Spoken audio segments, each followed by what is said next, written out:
Page 68. Comment pardonner à mes parents qui sont décédés avec le secret de ma propre adoption? Depuis leur décès, je ne peux plus accepter la réalité de la vie de tous les jours. Le pardon m'aidera-t-il? Est-il si difficile pour vous de vous mettre à leur place et de sentir l'énorme peur qu'ils devaient avoir de vous parler de votre adoption? Il est facile de présumer qu'ils souffraient eux-mêmes de leur peur d'être abandonnés ou rejetés. En se mettant à votre place, ils n'auraient probablement pas accepté d'être adoptés et ils ont cru que vous réagiriez de la même façon. Même si je ne suis pas nécessairement d'accord, je ne vois que de l'amour pour vous dans leur décision de ne rien vous dire. Vous pouvez vous aussi arriver à voir et à sentir de l'amour de leur part sans nécessairement être d'accord avec leur choix. Il ne vous restera qu'à suivre les autres étapes du pardon suggérées à la fin de ce livre. Vous dites que le cancer est la maladie des émotions refoulées, en l'occurrence une haine ou une rancune inconsciente contre un parent. Pouvez-vous préciser davantage? En effet, le cancer est, comme toute maladie sérieuse, une maladie qui découle d'un sentiment de rejet, d'abandon, d'injustice vécue dans l'enfance. L'enfant n'ayant personne à qui se confier a donc tout gardé à l'intérieur de lui. En grandissant, à chaque fois que cet enfant a revécu cette même blessure, toujours dans l'isolement, les germes de la maladie ont grossi. Une maladie grave se déclare le jour où cette personne atteint sa limite de tolérance, au moment où la douleur intérieure devient trop forte. J'ajoute ici la définition métaphysique du cancer telle décrite dans mon livre Qui es-tu?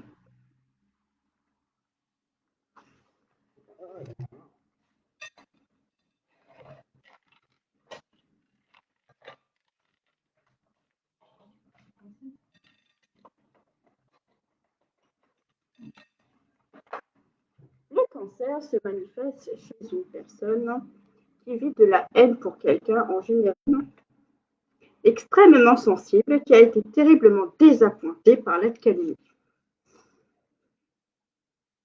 Son amour s'est transformé en haine. Cette haine est très profondément enfouie au fin fond d'elle-même et lui est totalement inacceptable car cette personne est de nature généreuse et remplie d'amour.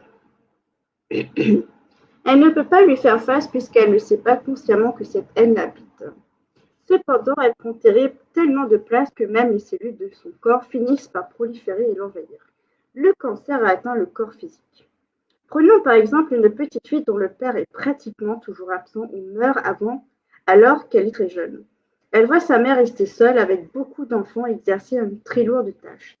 Elle peut alors se mettre inconsciemment à en vouloir à son père de les avoir quittés trop tôt et ainsi développer de la haine pour lui malgré le fait qu'elle l'aimait profondément. Une telle confusion émotive pourra par la suite devenir un terrain fertile pour l'éclosion d'une maladie cancéreuse. Souvent, les personnes cancéreuses en veulent aussi à Dieu de ce qui leur arrive. Elles trouvent la situation injuste, elles pensent que ça n'aurait pas dû leur arriver et elles n'acceptent pas la situation. Le problème vient du fait qu'elles refoulent tout cela au fond d'elles-mêmes. Voici le profil habituel d'une personne cancéreuse. Une personne qui est admirée, qui est réputée pour sa gentillesse, qui fait tout pour les autres et va même jusqu'à lutter pour eux. En apparence, tout va très bien, mais dans son fort intérieur, elle se sent victime du fait qu'on abuse d'elle facilement sans toutefois en prendre la responsabilité. Elle continue d'être inconsciemment rongée par sa haine ou par sa rancune sournoise et implacable. Il est nécessaire de répéter que les personnes cancéreuses aiment souvent intensément, mais de manière possessive et rancunière. Elles le font d'une façon aussi intériorisée qu'ardente. Pour découvrir la cause de cette haine afin d'y remédier, il est important de voir dans quelle partie du corps le cancer s'est développé. Est-il possible de n'en vouloir à personne? On me dit que je ne suis pas normale de ne garder rancune à personne. Oui, cela est possible, mais je dois avouer que ça n'existe que chez une minorité de personnes. Nous préférons souvent ne pas avoir certaines rancunes, car ce serait trop pénible d'en être conscient. Je ne dis pas que c'est votre cas, mais gardez tout de même une porte ouverte en vous disant « Je suis bien heureuse de n'avoir aucune rancune en moi, mais si un jour j'en découvre une, je m'en occuperai à ce moment-là. » Mon fils de 4 ans est timide et très renfermé. Je sens qu'il vit de la colère, il s'énerve vite, mais se retient. Comment puis-je l'aider à exprimer sa colère? Vous pouvez l'aider en lui disant d'abord que vous savez qu'il vit de la colère et que cela arrive fréquemment chez les jeunes. Ensuite, parlez-lui de votre propre colère dans certaines situations que vous avez vécues lorsque vous étiez jeune. Dites-lui comment vous vous sentiez à ce moment-là. Demandez-lui si ces mêmes situations le mettent également en colère. Parlez-en comme de quelque chose de normal sans lui faire la morale. Il arrivera ainsi plus facilement à parler de ce qu'il ressent. S'il ne peut pas en parler tout de suite, revenez sur le sujet quelques jours plus tard en disant « Je viens de me souvenir de quelque chose d'autre qui me mettait en colère, je me sentais… Et toi, as-tu déjà vécu cela ?» N'insistez pas, ne le forcez pas. Il doit prendre le temps d'apprendre à s'exprimer. Parlez-lui aussi des raisons qui vous ont permis de réaliser ce que vous ne vous sentiez pas bien quand vous viviez cette colère.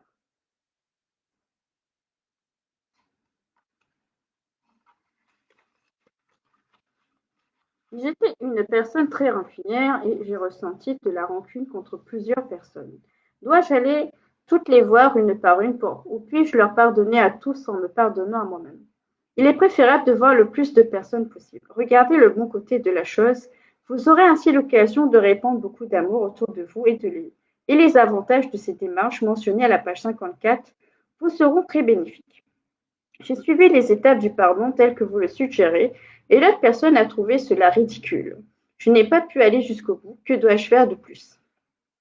Il se peut que cette période n'ait pas été prête à recevoir cette dose d'amour. Je vous suggère de réessayer en la faisant parler de ce qu'elle vit ou vivait quand elle était jeune. Venez-en doucement au sujet des émotions et avouez-lui que vous lui avez voulu par le passé et que vous avez accusé injustement. Il n'est pas recommandé d'avoir une approche trop formelle ou trop directe comme j'ai à te parler, je dois te demander pardon. Cela peut faire peur à quelqu'un qui ne serait pas préparé ou peu habitué à ce genre de confession.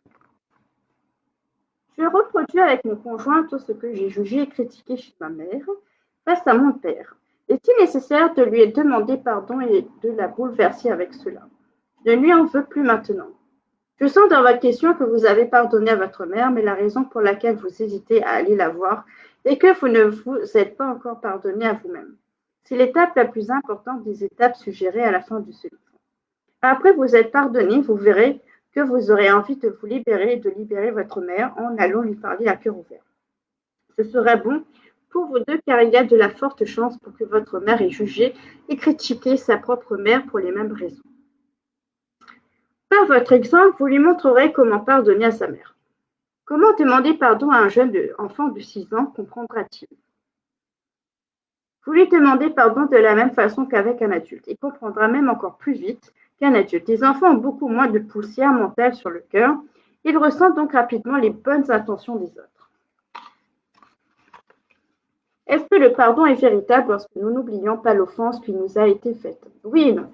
Il est véritable si au moment où vous pensiez à l'offense ou à la blessure ou que vous en parlez, vous ne vivez plus aucune émotion. Vous conservez le souvenir de l'offense, mais votre perception de celle-ci est maintenant différente. Le pardon n'est pas véritable si vous vivez le contraire. Si quelqu'un agissait de la même façon avec vous une fois de plus, seriez-vous capable de ressentir de la compassion? Sinon, le fait de ressentir de nouveau des émotions et d'accuser l'autre prouve que le pardon n'a pas été accordé. Je vis des émotions quand il s'agit d'exprimer mon amour, mon attachement aux personnes que j'aime et que je n'y arrive pas. Pourquoi si j'insiste? Vous n'avez sûrement pas appris à le faire quand vous étiez jeune et vous avez probablement souffert de ne pas avoir reçu d'amour sous ses différentes formes. Il est fort probable que vous ayez décidé à cette époque-là qu'il était bien de montrer son amour aux autres et mal de ne pas le faire. Cela est une croyance fondée sur votre souffrance du passé. C'est cette croyance qui vous fait vivre des émotions et non le fait que vous ne vous exprimez pas. Demandez à ceux que vous aimez s'ils sont réellement dérangés par le fait que vous ne pouvez pas leur montrer votre amour ouvertement. En vous donnant le droit d'être ainsi pour le moment, en arrêtant de vous juger, les autres vous en donneront aussi le droit. C'est seulement après cette étape que votre attitude a des chances de se transformer. Progressivement, vous commencerez à être plus démonstratif. J'ai un commerce et l'un de mes concurrents me fait vivre beaucoup d'émotions. Il baisse les prix et il fait tout pour me faire disparaître. Est-il nécessaire que j'aille le voir en personne pour le pardonner? Vous avez plus de chances de régler le problème entre vous deux si vous allez le voir en personne. Vous avez probablement les mêmes peurs tous les deux. Expliquez-lui de vive voix ce que vous vivez sans l'accuser et surtout, et demandez-lui s'il veut vous aider à trouver un moyen pour que vous puissiez tous les deux faire de bonnes affaires. Comment savez-vous si ce n'est pas ce qu'il désire lui aussi? Il n'en est peut-être pas, même pas conscient ou ne sait peut-être pas comment s'y prendre. Alors allez-y, soyez courageux. De toute façon, qu'avez-vous à perdre? Vous risquez déjà de perdre votre commerce si la situation actuelle ne change pas. Alors vous avez plus à gagner qu'à perdre en utilisant une approche différente. Je suis certaine que lui aussi, de son côté, vit difficilement cette situation. Vivre sans cesse des émotions est très fatigant. Ne pensez-vous pas que vous avez tous les deux besoin de votre énergie pour bien gérer vos commerces respectifs? J'ai demandé pardon à ma petite sœur en lui disant que ça me faisait du bien au cœur et elle m'a traité d'égoïste en me disant que je ne pensais qu'à moi. Elle ne veut pas faire la paix, que puis-je faire d'autre? Je ne sais pas quelle offense votre petite sœur a subie, mais ça semble être encore très douloureux pour elle. Vous semblez vouloir qu'elle vous pardonne afin de vous sentir mieux. Se pourrait-il que ce soit parce que vous ne vous êtes pas pardonné vous-même ce que vous lui avez fait vivre? Comment les autres peuvent-ils vous pardonner si vous croyez vous-même que c'est impardonnable? Oubliez donc votre petite sœur pour le moment et commencez par vous aimer. Donnez-vous le droit de ne pas avoir toujours été un modèle. Au fond, elle avait raison lorsqu'elle vous a traité d'égoïste, car un égoïste recherche son plaisir, son intérêt au détriment de celui des autres. Vouloir qu'elle vous pardonne sans prendre en considération sa propre douleur est un acte égoïste. Lorsque vous serez pardonné, vous verrez que votre petite sœur aura une attitude différente avec vous puisque vous aurez vous-même une attitude différente avec elle. Même sans parole, le vrai pardon se ressent à distance. Le pardon est aussi puissant que cela.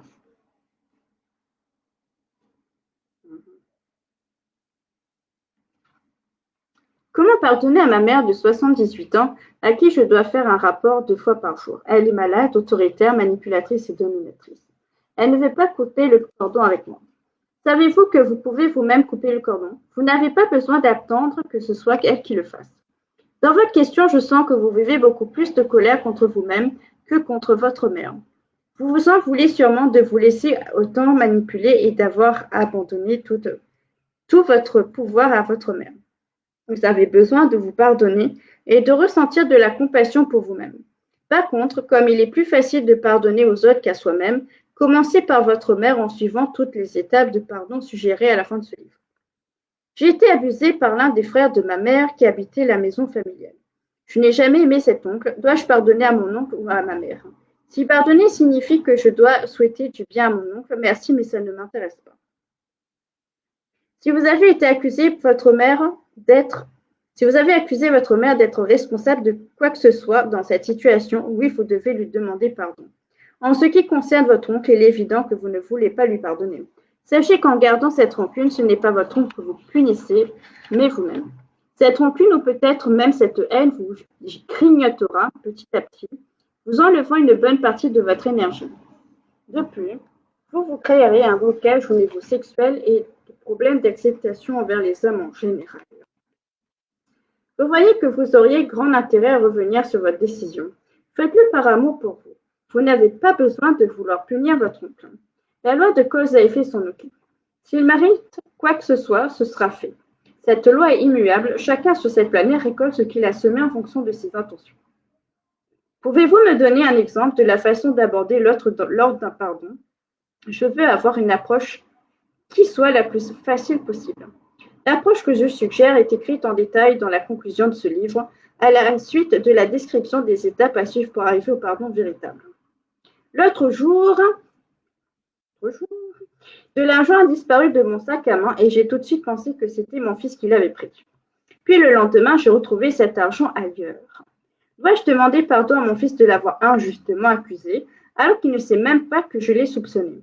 Oui, il est préférable de lui avouer que vous avez pensé car il a perçu votre accusation mentale. De toute façon, il n'en est probablement pas conscient, mais ses pensées sont encore là, flottant entre vous deux. Elles sont ce que j'appelle de la poussière mentale et ne peuvent que créer un malaise entre vous. Toute accusation, toute critique ou tout jugement crée un lien invisible entre les deux personnes dans le plan mental. Le pardon a la capacité de faire disparaître ce lien, c'est-à-dire de transformer ce lien ou cette poussière mentale en une belle lumière brillante. C'est la raison pour laquelle pardonner est aussi énergisant. N'oubliez surtout pas de vous pardonner d'avoir accusé votre fils. Vous dites dans les étapes du pardon de ne pas dire à l'autre je te pardonne pour, car cette personne peut ne pas avoir vu l'offense dans ce qu'elle a fait. Devons-nous suivre cela même si quand il y a une vraie offense, comme l'inceste? Le père doit sûrement savoir qu'il a commis une offense.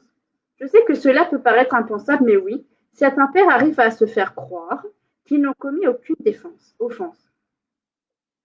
De toute façon, le but du pardon ne doit jamais être de prouver à l'autre qu'il a commis une offense, mais seulement pour retrouver la paix de l'esprit et pour avoir une vie dirigée par l'amour plutôt que par la rancune. De plus personne au monde n'a le pouvoir de vraiment pardonner pour l'autre. Même si vous pardonnez au plus profond de votre cœur à votre père d'avoir commis l'inceste sur vous, il vous sera vraiment pardonné qu'au moment où il se pardonnera lui-même. Le fait de pardonner à l'autre n'est qu'une étape pour vous aider à vous pardonner vous-même. J'ai connu de nombreuses personnes qui ont été capables d'avouer qu'elles s'en voulaient davantage à elles-mêmes à cause du fait qu'elles avaient aimé leur première expérience incestueuse. Voilà la nécessité du pardon de soi.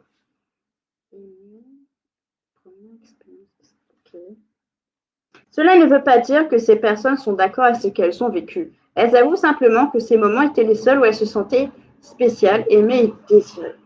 Je ne parle pas ici d'inceste accompagné de violence. La violence est une expérience différente à vivre et à pardonner. Comment arrive-t-on à demander pardon à un orgueilleux chronique? On demande pardon à un orgueilleux comme à n'importe quelle autre personne. S'il est si orgueilleux, il sera heureux de ne pas se faire accuser. En effet, quand on demande sincèrement pardon, l'autre ne se sent pas du tout accusé. L'orgueilleux chronique a très peur de se faire accuser. Il se rejette tellement qu'il est toujours en train de s'accuser de quelque chose. Il n'a donc pas besoin de recevoir d'accusations des autres, il s'en occupe lui-même. C'est pour cette raison qu'il est autant sur la défensive. J'étais emprisonné pendant plusieurs années alors que j'étais complètement innocent. Comment faire pour pardonner à celui qui m'a fait condamner et qui est le vrai coupable? Un tel pardon est sûrement très difficile à faire, mais c'est aussi une belle occasion d'ouvrir votre cœur. De graves injustices humaines comme la vôtre trouvent leur cause en général dans une vie précédente. Vous pourrez y arriver seulement si vous acceptez la loi de cause à effet qui dit que nous avons été créés nous-mêmes, nous avons créé nous-mêmes tout ce qui nous arrive, c'est-à-dire que nous l'avons mis en mouvement par une pensée, un désir ou une action. C'est sûrement dans votre plan de vie actuel que de venir apprendre qu'il n'y a que de la justice divine dans ce bas monde, qu'il n'y a que de la justice divine dans ce bas monde, et d'accepter le fait que l'apparence d'injustice appartient au monde humain. Le fait que l'apparence d'injustice appartient au monde humain. L'apparence d'injustice appartient au monde humain. En pardonnant aux vrais coupables, vous vous libérerez de toute autre injustice humaine, car vous n'y croirez plus. Vous donnerez en plus par votre exemple une chance à l'autre de se pardonner également. S'il ne se libère pas en avouant sa faute, il devra récolter tôt ou tard les effets de son mensonge. C'est pourquoi vous n'avez pas à le punir vous-même en lui en voulant ou en le méprisant. Au contraire, cette rancune vous emprisonne davantage, mais cette fois-ci psychologiquement.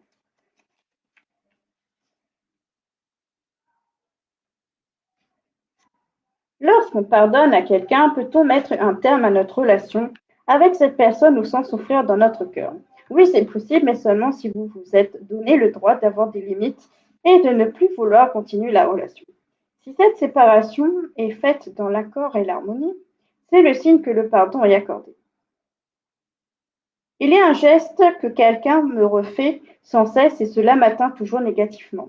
Est-ce que le fait de pardonner m'aidera à supporter les gestes passés et futurs? Lorsque le pardon sera accordé, vous n'aurez plus la même perception de ce geste. Même si vous n'êtes pas d'accord, ce geste ne vous affectera plus. Vous comprendrez cela lorsque vous aurez accordé le pardon véritable. Lorsque mon conjoint me dit vas-tu me pardonner si on se quitte un jour? Comment réagir et que puis-je lui répondre? Voilà une personne qui se sent coupable à la seule idée de vous quitter. Si effectivement vous vous séparez, votre conjoint est le genre de personne qui éprouvera beaucoup de mal à se pardonner lui-même. C'est pour cette raison qu'il recherche tant votre pardon. Je vous suggère de l'aider à gérer sa culpabilité en le faisant parler de ce qu'il vit actuellement. De plus, vous pouvez lui expliquer que ce qui est important, ce n'est pas que vous lui pardonniez, mais bien que lui se pardonne. Est-ce que le fait de décider d'ignorer quelqu'un, de ne plus lui parler plutôt que de lui pardonner, est de l'orgueil ou est-ce de l'indifférence? C'est de l'orgueil car c'est votre ego qui souffre et qui décide que l'offense commise par cette personne est impardonnable. Mais n'oubliez pas que vous n'êtes pas votre ego. Votre cœur désire toujours pardonner et tant que vous laisserez votre ego diriger votre vie, c'est vous qui en souffrirez le plus. Prenez le temps qu'il vous faudra pour arriver à pardonner, mais n'accusez pas l'autre si vous vivez des émotions. Ignorer quelqu'un ne règle rien, car aussitôt qu'une autre personne aura le même comportement avec vous, vous revivrez les mêmes souffrances. Si c'était de l'indifférence, ignorer aucune émotion, vous vous sentiriez détaché tout en ayant l'esprit en paix. Depuis que j'ai demandé pardon à mon ex-mari qui m'a répondu « Je n'ai rien à te pardonner », je sens que je suis restée sur quelque chose d'inachevé. Comment puis-je me sentir mieux soulagée? Vous êtes un autre exemple de quelqu'un qui attend le pardon de l'autre pour se sentir mieux. Ce qui est inachevé est l'absence de votre propre pardon face à vous-même. Même si votre ex-mari vous disait qu'il vous pardonnait, vous ne feriez que vivre l'illusion de vous sentir mieux. Vous seul avez le pouvoir de vous pardonner. Pour ce faire, je vous invite à vous référer à la 4e étape du pardon décrite à la fin de ce livre. J'ai eu un gros conflit avec une amie et après quelques tentatives pour le régler, elle dit qu'il ne s'est rien passé, qu'elle ne ressent rien. Comment régler ce conflit pour me sentir mieux avec moi-même? Deux personnes qui perçoivent un même événement d'une façon tout à fait différente est une situation beaucoup plus fréquente qu'on le pense. Il se peut que votre amie soit une personne rigide, qui se refuse à sentir quoi que ce soit, donc elle ne veut pas voir le problème. Elle peut aussi faire partie de ces personnes qui sont tellement optimistes dans la vie qu'elles refusent de voir quelques problèmes que ce soit car ce genre de personne veut éviter la souffrance à tout prix. Pour vous sentir mieux, avouez à votre ami que ce que vous avez perçu en lui demandant et en acceptant sa version des faits, même si elle est différente de la vôtre. Si vous l'avez accusé de quoi que ce soit, vous devrez aussi le lui avouer et faire votre travail de pardon avec vous-même. Comment le fait de garder ou de contrôler nos émotions peut-il nous rendre malades? Le fait de retenir ou de contrôler ces émotions crée des blocages dans le corps émotionnel, qui est le corps des désirs et des sensations. Le corps émotionnel de l'humain a été créé pour désirer et ressentir, étape essentielle pour pouvoir créer le plan physique. Le corps mental, pour sa part, a été créé pour satisfaire les désirs du corps émotionnel en trouvant les moyens disponibles et nécessaires pour y arriver. Le mental utilise donc sa mémoire et sa faculté d'analyse et de rationalisation afin d'aider le corps émotionnel de matérialiser quelque chose sur le plan physique. Nous ne pouvons rien créer sur cette planète si nous n'utilisons pas les 3 corps nous permettant de vivre dans la matière, c'est-à-dire les corps mental, émotionnel et physique. On vit une émotion lorsque l'ego, qui est lui-même une création du plan mental, bloque un de nos désirs en nous disant que c'est mal, égoïste, inacceptable, etc. L'ego, en prenant le dessus, parvient à empêcher nos corps mental, émotionnel et physique de manifester l'amour véritable, c'est-à-dire de se donner le droit ainsi qu'aux autres d'avoir des désirs, des limites, des peurs, etc. Sans jugement ni accusation. Aussitôt qu'il y a critique ou accusation, nous savons que nous avons laissé notre ego prendre le dessus.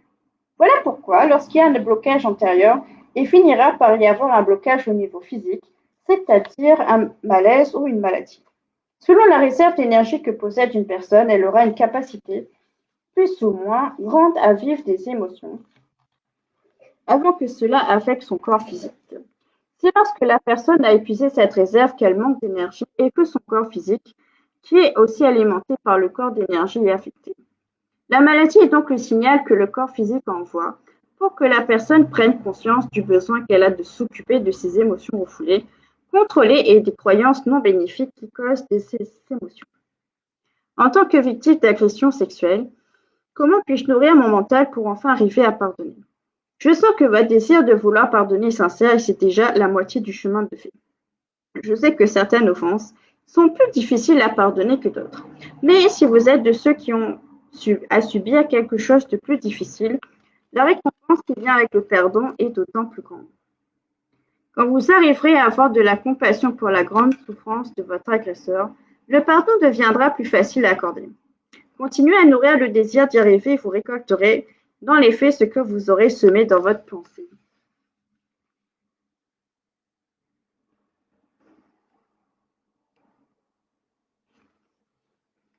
Comment ne pas vivre d'émotions avec ma belle-mère qui n'a jamais les mêmes idées que moi? Je dois tout faire à sa façon, jusqu'à acheter des vêtements trop chers pour mes moyens, pour mon petit-fils. J'essaie de la laisser faire, mais je vis encore plus d'émotions. Pour lâcher prise, vous devrez vous rendre à l'évidence que votre belle-mère peut diriger sa vie comme elle l'entend, même si vous n'êtes pas d'accord. Elle est sûrement dans votre vie pour vous permettre d'apprendre à la diriger. Commencez par acheter ce que vous voulez et si elle n'aime pas, elle peut en faire don à quelqu'un d'autre. C'est ce qu'on appelle offrir un cadeau sans attente. Si vous ne pouvez pas le faire, il est préférable que vous n'achèteriez rien. Je vous suggère aussi de noter sur une feuille tout ce qui vous dérange chez votre belle-mère. Vous verrez que ce sont des parties de vous que vous n'acceptez pas encore. Vous ne vous donnez pas le droit d'être ainsi. C'est pour cette raison que votre belle-mère a autant d'effet sur vous. Au fond, vous êtes semblables toutes les deux. Quand vous aurez accepté ce que vous avez à apprendre d'elle, avec elle, il vous sera plus facile de suivre les étapes du pardon mentionnées à la fin de ce livre avec votre belle-mère. C'est seulement en accordant le pardon que vous parviendrez à établir une belle relation entre vous deux. N'est-ce pas ce que vous désirez, étant donné les nombreuses années qui restent encore à vous côtoyer? Qu'est-ce qui fait que je finis toujours par haïr ceux à qui je dois de l'argent? Vous avez probablement un caractère envieux. Vous ne vous donnez pas le droit d'avoir moins d'argent qu'eux et d'avoir des dettes. De quoi vous accusez-vous? Apprenez plutôt à vous aimer et à voir vos qualités. Vous devrez apprendre à être heureux dans votre situation actuelle avant que celle-ci puisse se transformer et que vous arriviez à avoir plus d'argent. J'en veux à mon mari de ne pouvoir me promettre la fidélité. Comment arriver à lui pardonner? Je vous suggère de lire la réponse donnée à la dame qui a du mal à pardonner l'alcoolisme de son mari, voir page 45. Que faire lorsque je suis en état de crise et que je ne peux accomplir ce que je sais théoriquement faire parce que mes émotions sont trop fortes pour prendre le dessus? Le fait que vos émotions deviennent aussi fortes montre que vous vous contrôlez beaucoup et que l'état de crise dont vous faites mention se produit au moment où vous avez dépassé vos limites. Vous perdez alors le contrôle. Comme solution, je vous propose de moins vous contrôler et d'exprimer davantage vos émotions au fur et à mesure que vous le ressentez. Comme autre solution, je vous suggère de vous donner le droit d'être en état de crise. Vous n'êtes pas une mauvaise personne pour autant. Vous avez seulement dépassé vos limites et avez perdu le contrôle. En ayant de la compassion pour vous-même, vous arriverez un jour à mieux vous maîtriser. Au travail, il y a sans cesse de la compétition pour obtenir de l'avancement. Tous les moyens sont bons pour mes collègues.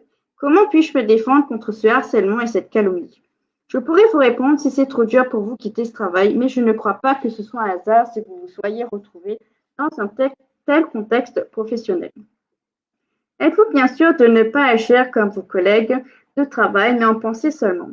N'auriez-vous pas parfois le désir secret de harceler certaines personnes? Si oui, vérifiez ce qui se passe en vous à ce moment-là. Je suis certaine que vous découvrirez certaines peurs. Après les avoir identifiées, vous devrez accepter le fait que vos collègues de travail vivent les mêmes peurs. Il est donc très important pour vous de prendre le temps de parler avec ceux qui vous dérangent pour leur expliquer ce que vous vivez, mais sans les accuser.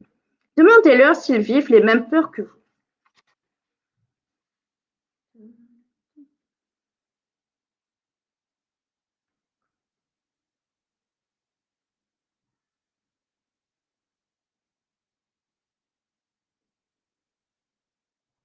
Jusqu'à la page 90. En suivant toutes les étapes du pardon, vous réglerez un gros problème dans votre vie. Après cela, que vous continuez à travailler au même endroit ou non, l'atmosphère sera totalement différente. Changer de plan maintenant sans faire votre démarche intérieure n'améliorera la situation que temporairement. Cependant, si vous êtes incapable de continuer parce que vous êtes allé au-delà de vos limites, vous pouvez faire ce choix, mais sachez toutefois que ce genre de compétition reviendra un jour ou l'autre dans votre vie afin de vous permettre de faire votre travail intérieur. Par contre, en ayant pris un peu de repos, vous serez peut-être plus fort et mieux équipé pour y faire face. Quelle que soit votre décision, cette expérience sera bonne pour vous. Elle sera simplement une route possible qui vous permettra d'arriver à avoir l'esprit en paix. La vie est ainsi, nous avons toujours de multiples choix de routes à prendre. Parfois, la route la plus directe n'est pas nécessairement la plus facile.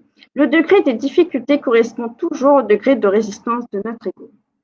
Comment puis-je arriver à modifier mon attitude face à mon père qui a préféré mon frère à moi? Comment ne plus revivre ce rejet avec les hommes que je fréquente? La seule façon que je connais, c'est d'arriver à vous mettre dans la peau de votre père. Est-il possible qu'il ait du mal à accepter la femme en général?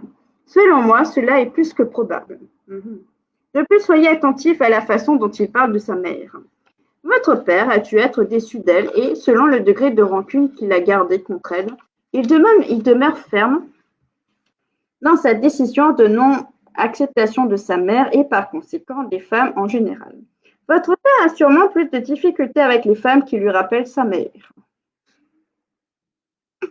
Cet état de fait s'est vérifié dans de nombreux cas et s'est révélé vrai dans chacun de ces cas. Alors, si votre père est encore en vie, je vous suggère fortement de lui poser des questions au sujet de sa relation avec sa mère lorsqu'il était jeune. Cela vous aidera à avoir de la compassion pour lui. S'il n'accepte pas les femmes, il n'accepte pas plus la femme en lui. C'est-à-dire sa partie intuitive, ses désirs, sa douceur, etc. En lui pardonnant, vous ouvrirez votre cœur et vous lui donnerez aussi une chance d'ouvrir le sien. Qui sait, peut-être que cela lui permettra de se pardonner d'avoir critiqué sa propre mère. Si votre père est décédé, vous pouvez le faire venir en pensée. Lorsque vous serez bien détendu, visualisez-vous en train d'avoir la même conversation avec lui. Ce n'est pas aussi facile que si vous le voyez en personne, mais cela produit tout de même des résultats intéressants. Que puis-je faire avec mon épouse qui, à la moindre dispute, prend le téléphone et fait tout pour abaisser la personne avec qui elle s'est disputée auprès de qui veut bien l'écouter? Elle raconte tout à sa façon. Votre épouse doit beaucoup manquer d'estime et d'amour pour elle-même. Elle a laissé son ego prendre beaucoup d'ampleur dans le but de se protéger de sa vulnérabilité, de ses peurs et pour cacher sa souffrance. Sentez cette demeure, ayez de la compassion pour elle. Questionnez-la sur ce qu'elle vit sans l'accuser, la juger ni la condamner. Elle le fait déjà suffisamment elle-même. Elle fait aux autres ce qu'elle se fait à elle-même. Elle ne peut pas s'en rendre compte, mais c'est tout de même ce qui se passe. Avec de l'amour et de la patience, vous pouvez l'aider à modifier son attitude. Même si votre épouse est réticente à l'idée de parler de ce qu'elle vit de prime abord, elle recevra l'amour et la patience que vous ressentez et la transformation se fera progressivement. Je vis beaucoup de colère par rapport à ma vie sexuelle avec mon mari. Il a un moins grand besoin que moi et je m'en veux d'avoir un besoin si grand. Que faire? Il est certain que votre attitude actuelle ne règle rien. Avez-vous parlé en profondeur tous les deux de ce que vous vivez par rapport à votre vie sexuelle?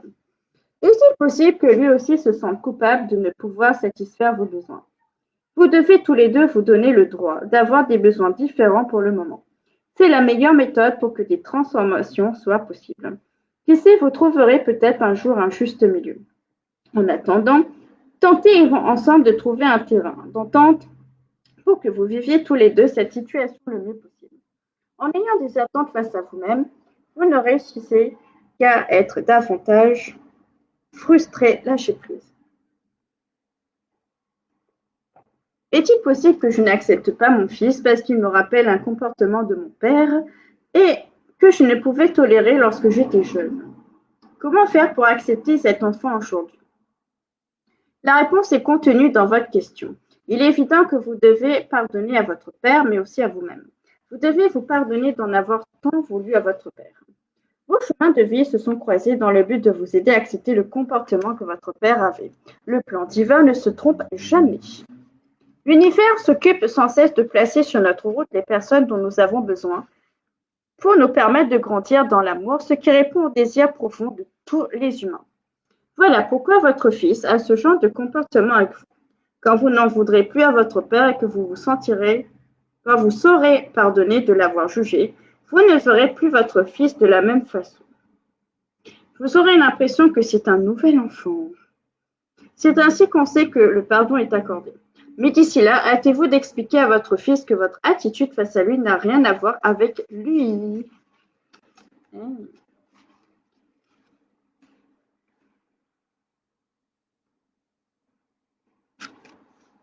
Dans votre premier livre, vous expliquez qu'il faut s'assurer qu'une relation soit vraiment terminée avant de quitter notre conjoint.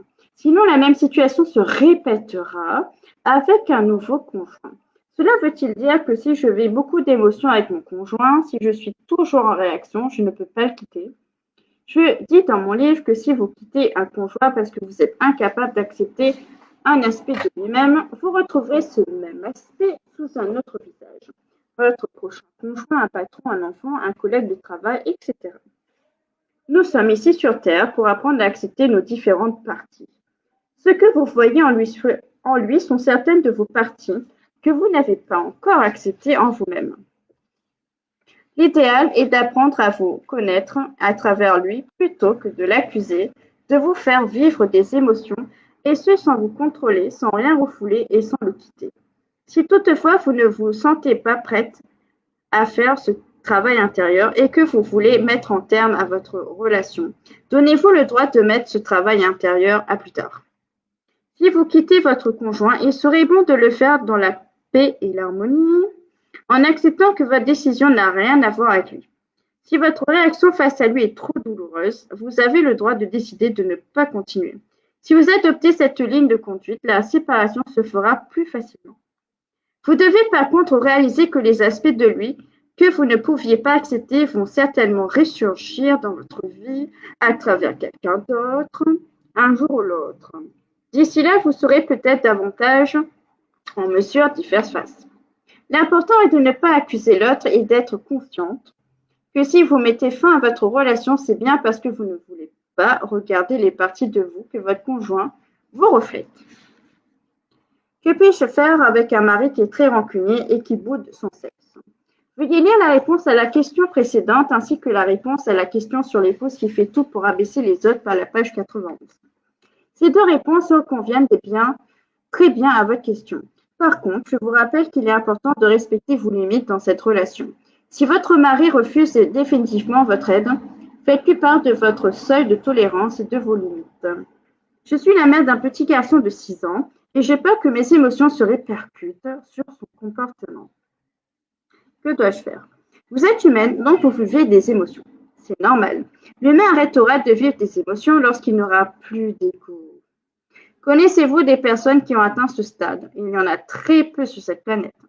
Alors donnez-vous le droit de vivre des émotions et d'être humaine. Votre fils vous a choisi pour ce que vous êtes. Expliquez-lui vos craintes. Questionnez-le sur ce qu'il vit lorsque vous voit vivre des émotions et lorsque lui-même en vit. Expliquez-lui ce qu'est une émotion et le meilleur moyen pour la transformer en amour. Vous pourriez trouver ensemble un moyen de vous aider l'un l'autre lorsque vous vivez des émotions. Les enfants adorent être complices avec leurs parents. Cela les aide à sentir davantage leur propre importance. Ça, c'est vrai. Pourquoi mes enfants continuent-ils à être agressifs avec moi? Ils me critiquent beaucoup et semblent m'en vouloir. La première étape consiste à leur poser cette question. Par contre, avant de pouvoir recevoir d'eux une réponse qui vous soit satisfaisante, vous devez d'abord arrêter de les accuser. En effet, je sens de l'accusation envers vos enfants dans votre question. Les accusez-vous d'être ingrats, injustes, incompréhensifs, égoïstes? Il est très important que vous acceptiez la responsabilité de ce que vous récoltez avec vos enfants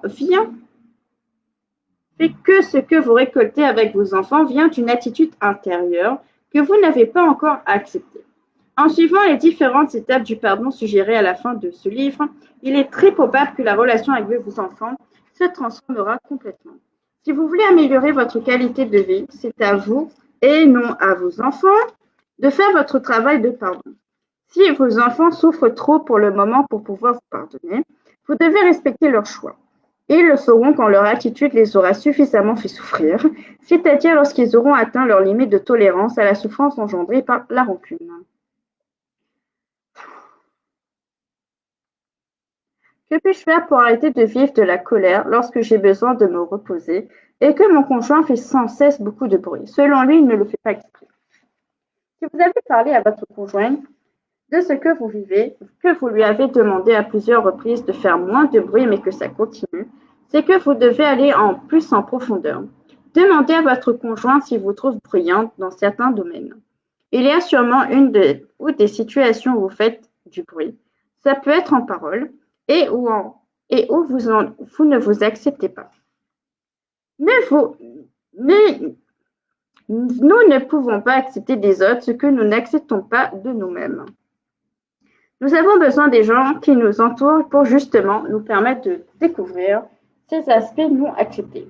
Lorsque vous le saurez, expliquez-le à votre conjoint en suivant les étapes du pardon suggérées à la fin de ce livre. Par la suite, des deux choses l'une. Soit votre conjoint fera moins de bruit, soit cela ne vous dérangera plus. Je vais aider mon conjoint à régler un problème, mais comment arriver à le faire en sachant que c'est son problème et sans m'impliquer de façon émotive? Référez-vous à la réponse donnée à la personne qui a du mal à différencier ses émotions de celles des autres, à la page 43 de ce livre. Elle répond très bien à votre question. Comment vivre ma grossesse en colère alors qu'elle est la conséquence d'un viol? Quelle attitude me suggérez-vous avec cet enfant pour qu'il se sente désiré, qu'il devienne une personne épanouie et en bonne santé? D'après votre question, je vois que vous voulez le meilleur pour votre enfant. L'essentiel est déjà là. L'exemple donné demeure le meilleur moyen pour que votre enfant soit heureux. Mais vous ne pourrez être vraiment heureuse vous-même qu'après avoir accordé votre pardon à celui qui vous a violé en suivant chacune des étapes à la fin de ce livre. Ce faisant, votre colère ne fera plus d'obstacle à votre bonheur. Votre enfant sentira que vous êtes dans votre cœur et, en ayant de la compassion pour celui qui vous a violé, vous aidera votre enfant à ne pas en vouloir à son père biologique. Pouvez-vous m'expliquer le lien entre l'approche du miroir et les émotions? Aussitôt que je vis une émotion avec quelqu'un, j'ai tout de suite tendance à faire le miroir avec cette personne. Est-ce suffisant pour gérer mes émotions? Faire le miroir est une excellente idée car cette technique vous permet de suivre les 3 premières étapes du pardon mentionnées à la fin de ce livre et même souvent la 4e. Pour être sûr que ces étapes sont bien accomplies, il ne vous reste plus qu'à poursuivre avec les autres étapes, c'est-à-dire aller expliquer vos émotions à la personne concernée. Vous serez ainsi presque assuré de ne plus vous retrouver dans des situations qui vous feraient revivre les mêmes émotions. Lorsqu'une de mes amies se fâche, elle ne veut plus m'écouter et elle s'en va dès que je lui dis que je ne suis pas d'accord avec elle. Cela me fait vivre de la frustration et de la peine. Comment ne plus vivre ces émotions et que dois-je faire avec cette amie? D'après l'attitude de votre amie, elle semble se sentir attaquée ou critiquée par vous. Je vous suggère donc de lui demander comment elle perçoit ce que vous lui dites et lorsque vous n'êtes pas d'accord avec elle. Qu'entend-elle? Elle vous entend peut-être dire que vous la trouverez ridicule, ignorante, stupide, qui sait. Trouvez ensemble une façon de lui donner votre opinion sans que cela la blesse. En ce qui vous concerne, êtes-vous certaine qu'il n'y a aucune accusation ou critique envers votre ami lorsque vous lui dites que vous n'êtes pas d'accord? N'y aurait-il pas en vous un désir inavoué de la faire changer d'avis? Ce n'est pas par hasard si vous entretenez des liens d'amitié avec cette personne et qu'elle a ce genre de comportement avec vous. Vous apprendrez beaucoup toutes les deux en allant au fond des choses à ce sujet. Page 100. Comment puis-je accepter et finir par oublier le fait que ma propre mère ait déjà désiré me tuer? Impressionnant que vous êtes du sexe féminin, la réponse à la question sur le père qui a préféré son fils à sa fille à la page 90 convient très bien à votre question. Je vous suggère de la lire. Si vous êtes du sexe masculin, votre mère aurait eu des problèmes avec son père et les hommes en général. En détestant sa propre fille au point de désirer la voir morte, votre mère ne faisait qu'exprimer sa propre haine face à elle-même. Pardonner à sa mère et à vous-même n'est pas synonyme d'oublier, cet événement est enregistré dans votre mémoire. Ce que vous oublierez avec le pardon, c'est la perception de cet événement. Vous modifierez et remplacerez cette perception par une autre lorsque vous aurez réussi à sentir la souffrance de votre mère. J'ai réussi à arrêter de fumer il y a 6 ans. Ma fille de 16 ans fume maintenant en cachette. Cela me frustre énormément car c'est elle qui m'a conditionné à arrêter de fumer. Dois-je la faire arrêter comme elle l'a fait avec moi ou dois-je lui donner la permission de fumer? Hâtez-vous de parler ouvertement avec votre fille de ce que vous vivez. Demandez-lui ce qu'elle vit. Il est facile de présumer qu'elle doit s'en vouloir de fumer, car si elle trouvait cela inacceptable il y a quelques années, elle doit encore trouver cela inacceptable maintenant. Elle doit s'accuser intérieurement. En lui posant la question, cela vous permettra d'avoir plus de compassion pour elle et d'apprendre des choses sur vous-même. Pour votre part, avez-vous arrêté parce que vous lui voulez vraiment ou avez-vous arrêté en vous contrôlant dans le but de plaire à votre fille? Se peut-il que vous désiriez encore fumer? Lorsqu'une personne se défait d'une habitude parce que c'est mal, cette décision est une décision dite mentale, car elle amène la personne à se contrôler. C'est la raison pour laquelle celle-ci éprouve beaucoup de difficultés à tolérer ceux qui se donnent le droit d'avoir cette habitude. Cela explique pourquoi, lorsqu'une personne ne peut plus se contrôler et perd le contrôle, elle reprend son ancienne habitude avec plus de force. Voilà pourquoi toute décision doit venir du cœur, c'est-à-dire qu'elle doit être prise par amour pour soi-même. Je vous suggère d'encourager votre fille à prendre ce genre de décision. Par contre, si elle choisit de continuer à fumer, vous n'êtes pas obligé de le tolérer dans votre maison. Vous avez le droit d'imposer des règles qui vous conviennent. Faites-lui part de votre préférence, écoutez la sienne et tentez de trouver un terrain d'entente. On continue plus tard.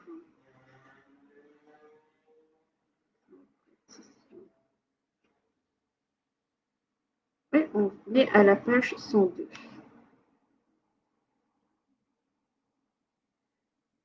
La suite plus tard.